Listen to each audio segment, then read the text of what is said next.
Hello, Ramzi, international best-selling writer. Delighted to be chatting with you, myself and Steve Evans here. Hi, Ramzi. Good to meet you. Hello, Steve. Hello, Terry. Nice to get on your show.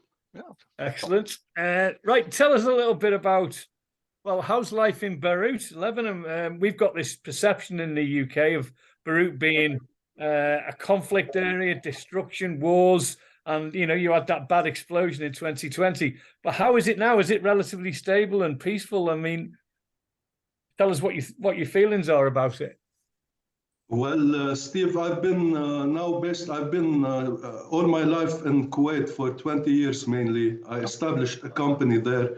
So I've been away for 20 years. I just came back 6 months ago because they changed now the regulations in Kuwait. So we are trying to find out a solution to get new arrangements with the other entities on the ground, because you must put a big capital and so on. So I've been based in Lebanon now for around 6 months, consecutive month. It's my first time in 20 years because I finished my university degree, finished my army, okay, and went to Kuwait for 20 years. So it is a big disaster. What happened in Lebanon is a big disaster because I established a company here also in 2018. 2019 came the huge collapse here. So banks robbed everybody their money. The government went bankrupt, and on top, COVID-19 came and the blast of the port. So it all came together. Yeah, it is awful, but things you can't basically leave it up to things to take over you. So you must make out the best out of it. So now I resumed work again under the company I established in Lebanon, and we are basically working on finding a solution for Kuwait. So things are moving, but mainly the issue is the banking sector and the bankruptcy of the government, which is putting its toll on everybody. You know, you can't withdraw your money from the banks and so on. So everything is becoming so expensive. But viewing it from outside, it's not like living it inside. So whenever you're into the big mess, you don't see it as clear as when you're outside. Looking at the bio notes on your excellent website, ramzinajjar.com, there's mention going back to your childhood that was impacted by war and destruction. How did you learn to cope with this, if at all? And did that sort of impact on your influence for your writing? Well, it had an influence on me as a person, on my character, on everything, because we were born in a time, I'm born in 78. The Lebanese civil war started in 73. So I spent all my childhood basically during the wartime. It ended in the 90s, so I was basically a teenager back then. So it impacted everything basically in my logic. I was always thinking why people fight over things basically which do not matter for no reason at all, only basically to try to put some authority on other people. Yeah. So it impacted my character, and it made me more lenient inside towards not being aggressive, towards being more compassionate with everybody. So yeah, the war had a major role. It was more positive than negative, but at the end of the day, it was wartime, and you know, it's a frightening time, so it's not something pleasant. Yeah. But it shaped my character in a way that basically I was more into compassion and more into giving and more into loving than basically seeing whatever was happening around you. You obviously did something right because you set up 2 successful security companies. Is that right? Not security companies. The name of the company is Securita, but they are insurance companies. Yeah.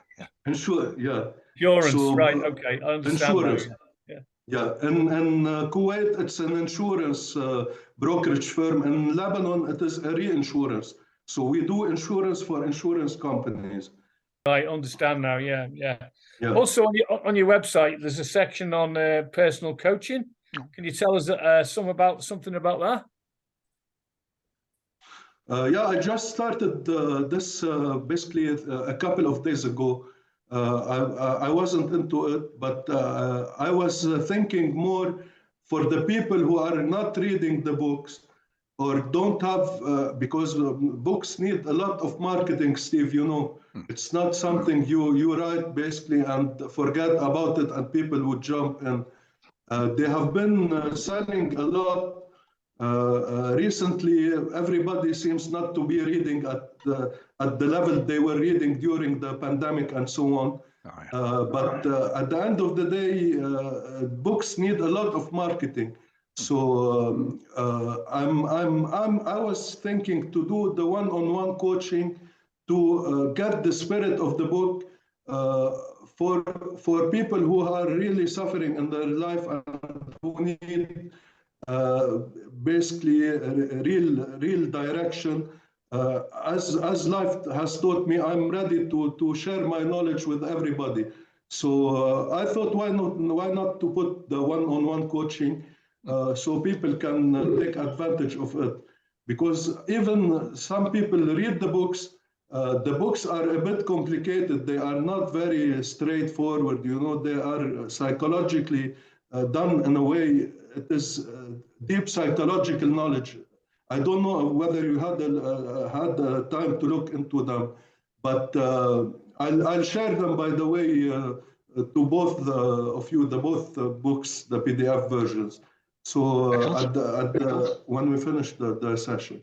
But to be able to understand the book, especially the Ultimate Human Secrets, it needs basically to read it 2 or 3 times to grasp it all together.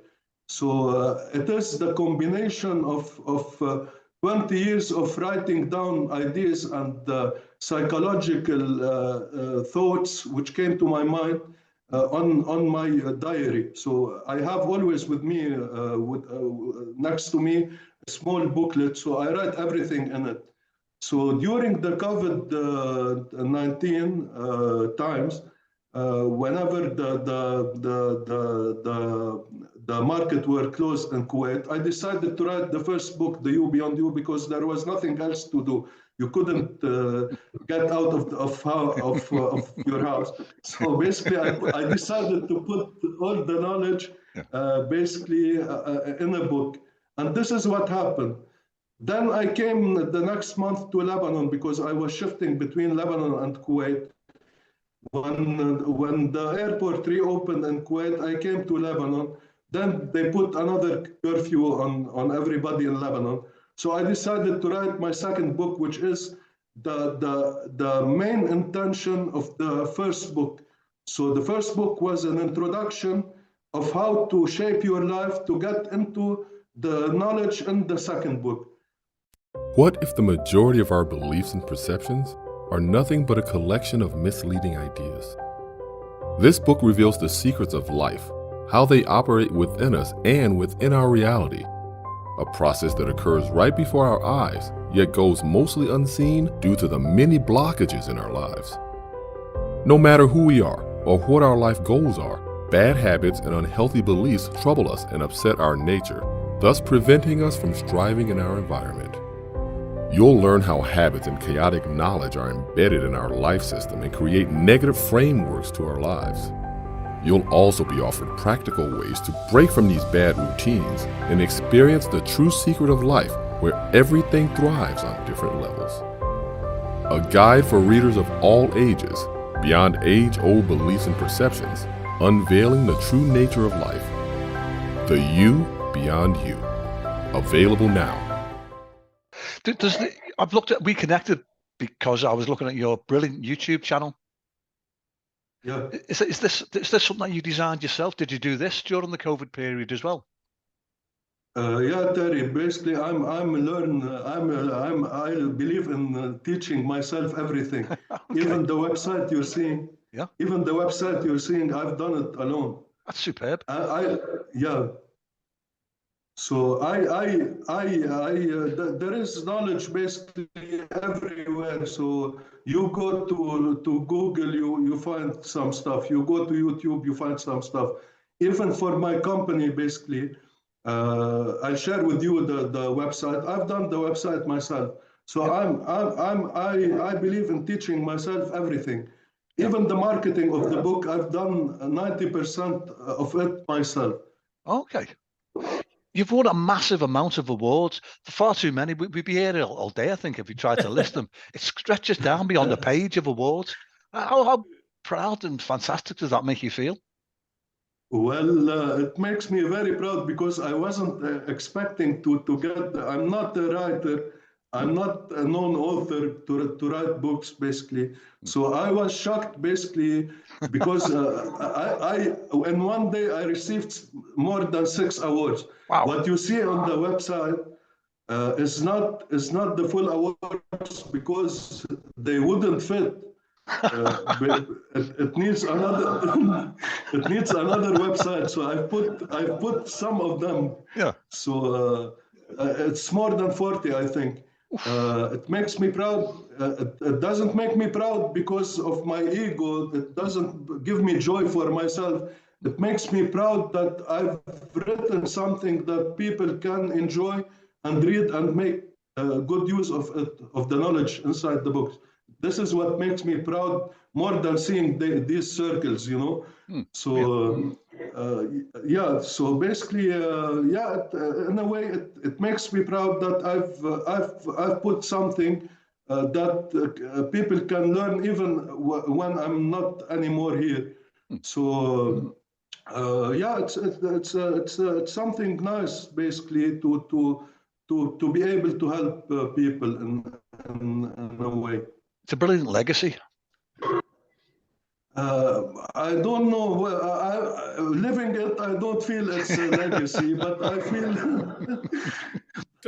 So besides writing books and your coaching skills, do you do anything else to relax? Do you have any hobbies, for example? Do you find time, or do you have time to do anything else? Well, I have time. Yes, I have time because I always create time. I'm an early bird, so basically I wake up very early. I do my meditation because meditation for me is something crucial, especially after writing the books and living the period of this COVID-19 period.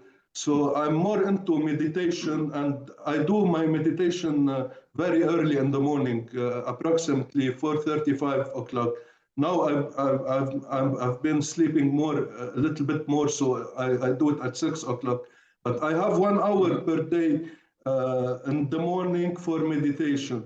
Meditation helps me get through the day very easily. So whatever disaster happens, and when Murphy's law hits, basically it doesn't affect you as much as you're not meditating. It lets you on your day. So I always find the time for everything. And basically, when you want to find time, people get excuses not to find time. So whenever you want to find time for anything, you can find it. And I do a lot of sports. So basically now I cut down a little bit on Thai boxing because in Lebanon, basically I'm not going to the gym like I used to go to Kuwait. But I used to always find the time to do whatever I like in a very crowded schedule. So do you find that your meditation gives you inspiration for your writing and for your coaching as well? Well, my meditation came with the writing. So when I was writing the book, I feel I was meditating in a way. So the meditation basically came in parallel with writing the book. It's not something that made me write the book. I wasn't always into meditation the way I am now, But the books gave me a push for more meditation. And they because when you know some stuff you don't know before, you get into a level of existing which you weren't in before. So the books got me aware of some stuff basically I wasn't thinking of before in a global way, because it was only notes spread on papers, you know. So it wasn't a full book. It was ideas here and there. So you wouldn't grasp it until you put it all together in a book. So whenever I wrote the book, it gave me more impulse to meditate more and get my meditation the right way to do it. Okay, yeah. Okay. Can I ask you about the publication of the book itself? Have you gone down the indie route? Have you self-published these books after perhaps a long struggle trying to connect with a traditional publisher? Yeah, I self-published the books on Amazon. I told you I'm a self-teacher. I taught myself how to do it. I self-published both. Before I tried to use a company basically to do it. Yeah. So basically they were hit by COVID-19. Unfortunately, some people in the company died and so on. So they weren't able to continue. So I took it from there. Yeah. The first book basically was half published by them. Then I took over and I learned myself, I taught myself how to basically self-publish. Yeah. And basically I started watching self-publishing videos with Dale, you know, Dale Roberts. Yeah. Some videos like this. And I taught myself how to self-publish it. The second book, I self-published it by myself. Yeah. Even the formatting of the books and everything related to the books basically is done by me. Whatever you see on the internet, Ramzi Najjar, it's all done by me. Extremely professional. They do have the same quality as a traditional publisher. And unfortunately, we're hearing this quite often, that quite a few publishers, writers who've connected with publishers because of COVID, that the deals fell through. Yeah, but basically the COVID changed a lot of stuff everywhere. So basically, if you're gonna rely on your reality, you wouldn't reach anywhere, you know. So COVID basically, so COVID basically got us into a situation. Even the governments put more restraints on people than the disease itself. But still, COVID still exists now as it existed in 2020 and 2021, and nobody is caring anymore about it. So I don't know the real story behind it, but now the situation is worse, even in China, than it was in 2020, and nobody is speaking about it. So I don't know the intention behind it, but it changed a lot of stuff. So even if I wanted not to self-publish and basically go traditionally at that period, nobody would have replied to you because everybody was closed during these times. So I didn't have any choice but get over the reality I was living and get into something basically I can do. And when there's a will, there's a way. There's always a way for everything. So you always end up, when you put your brains in something, you end up with solutions for it. And this is what happened with me. I don't take no as an answer. Basically, I try to. It's better to hit for the stars and not hit them than not to hit at all. You know. Yeah. So this is Les Brown, basically, I guess. Very positive. So this is the mentality you should have, even if you're stuck with a negative reality. Only positivity would get you out of it. I understand, yeah. So, I mean, didn't quite catch what you were saying before. Did you also edit your books afterwards, after you'd written them, and do things like cover designs? Or did you get somebody to help you out? I know you say you like to do a lot of things yourself, and you're obviously very good at it. But did you get any help whatsoever? You know, just an outside influence looking in? Yeah, basically, I told you 90% of the job on the books is done by me. The other 10%, for example, the cover, I don't know how to do the covers. So basically, I use somebody I knew before from Fiverr. So basically, he designed the cover for me. The first cover was designed by a friend of mine, basically in Kuwait. The second cover, I used somebody on Fiverr to design it. The editing of the book, the You Beyond You, I used a friend to do it. Okay, so a Lebanese friend, she was with us at school, so she did it. The second book is untouched. It's all edited by me. Everything, basically, nobody read it or touched it or edited it, but me. So the second book is even I state in the beginning that if you're looking to learn English from the book, don't read the book because.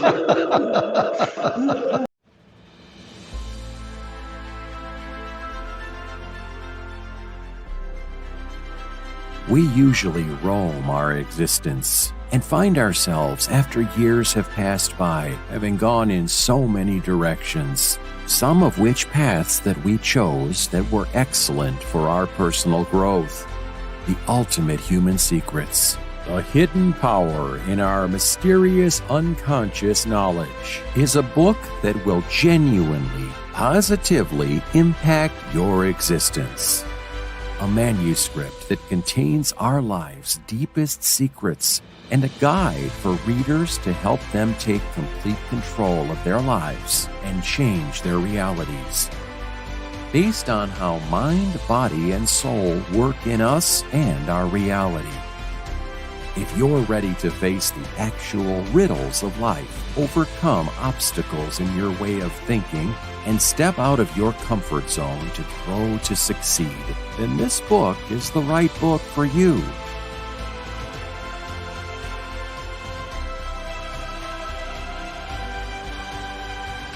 Purchase your copy today. Available on Amazon. Well, what I've done, basically writing the books, is something basically very awkward because I didn't write them from the introduction down. I wrote the introduction, then the conclusion, then section 1, then section 2, and every day I would add to every section in the book. It's not like, because the ideas were spread in a way that each idea I've written in my notebook falls under one chapter. So the chapters didn't go chapter 1, 2, 3, 4 when I was writing them. So every day I used to write in different chapters at a time. So I don't know whether this happened in writing before or any authors uses Not really, this no. method. Not really, no. Yeah, It's mainly fiction writers though that we talk to, you know, who would have like that the story would grow sort of logically, chronologically, rather than, as you say, as inspiration comes to you. Yeah, exactly. Since it is a non-fiction book, I think it's easier to write it like that. Yeah. So fiction books basically are different, I think. And I don't know how to write fiction books.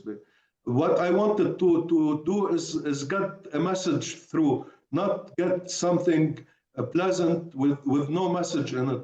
So this is my intention from writing altogether. Okay.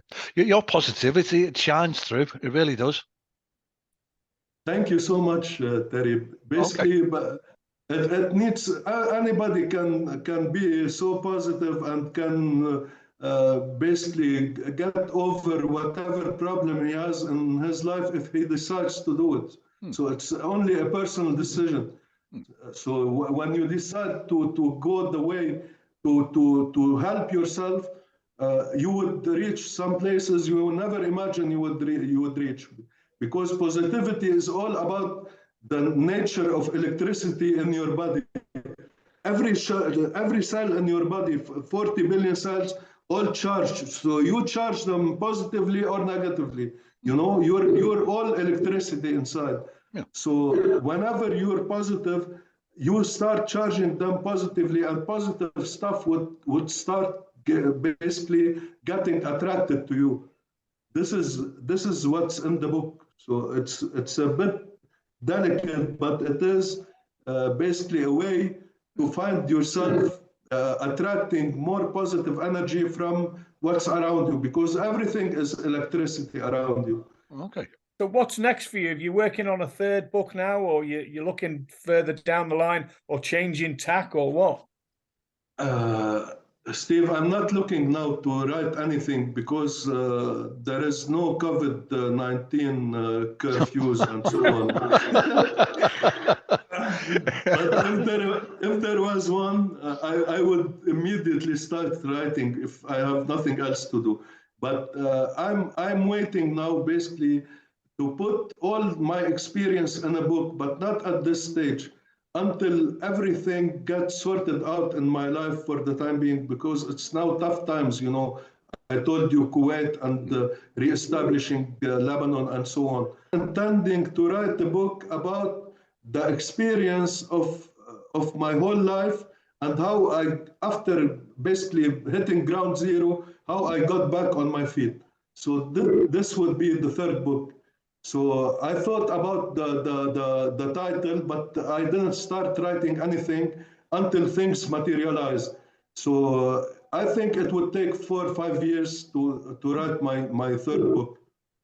Based on your experiences, if someone was coming in to write a non-fiction book like you have, what would your advice be to them if they were writing a book similar to yours?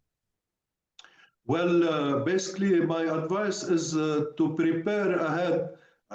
My preparation to write the book wasn't intentional, you know, it wasn't meant to write a book. But before writing the book, I had 20 years of knowledge basically put in my notebook before writing the book. You can't just decide I want to write a non-fiction book and not have basically some material, some important material to share with the world. So I suggest let them do plenty of research before, let them write down the ideas they want to write about, and take their time and not rush the process, because the books would come as a natural result of whatever they are doing. So it wouldn't be something you feel imposed on you or something out of this world. So people can connect more with your books in that way. Okay. Okay, yeah, good advice. Yeah, it is superb advice. Ramzi, on that note, I think our time's caught up with us, but it's been an absolute pleasure chatting with yourself. Really appreciate you giving us your special time. Well, thank you so much, Terry and Steve, for your time. I really appreciate it, and I hope you the best in life for both of you. Thank you. Yeah, thank you. It's been a delight. Thank you. Yeah, it has. Yeah, but for now, same here. Let's keep in touch anyway. But for now, Ramzi, cheers. Cheers. All right.